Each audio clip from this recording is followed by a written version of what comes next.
পুলিশের গোয়েন্দা শাখার ডিবি সাবেক প্রধান হারুনুর রশিদের প্রেসিডেন্ট রিসোর্ট এখন শিয়ালকুকুরের দখলে।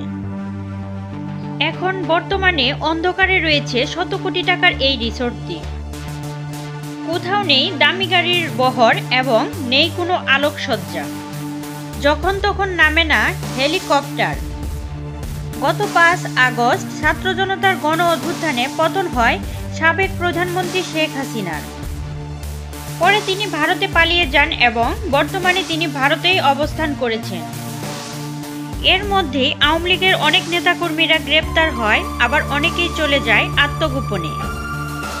এদিকে আওয়ামী লীগের অনেক নেতাকর্মীর মতোই লাপাত্তা হয়েছেন ডিবি হারুনও।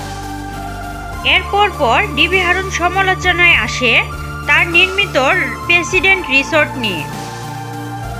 কিশোরগঞ্জের মিঠামাইনে হাওর ঘেঁষায় বিলাসবহুল আধুনিক রিসোর্টটিতে এখন দিনেও বিরাজ করে শিয়ালকুকুর।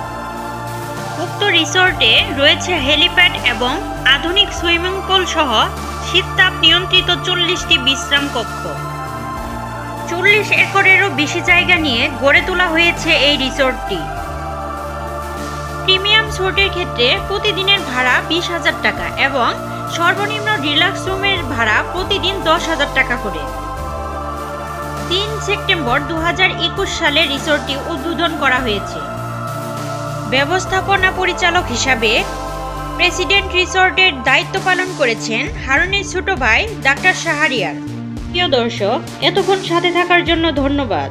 এরকম আরও নিত্য নতুন সংবাদ পেতে আমাদের ওয়াইটিভি নিউজ চ্যানেলটি সাবস্ক্রাইব করুন এবং আপনাদের ভালো লাগলে লাইক, কমেন্ট, শেয়ার করে পাশেই থাকুন। আর হ্যাঁ, ফেসবুক থেকে দেখে থাকলে ফলো দিতে ভুলবেন না।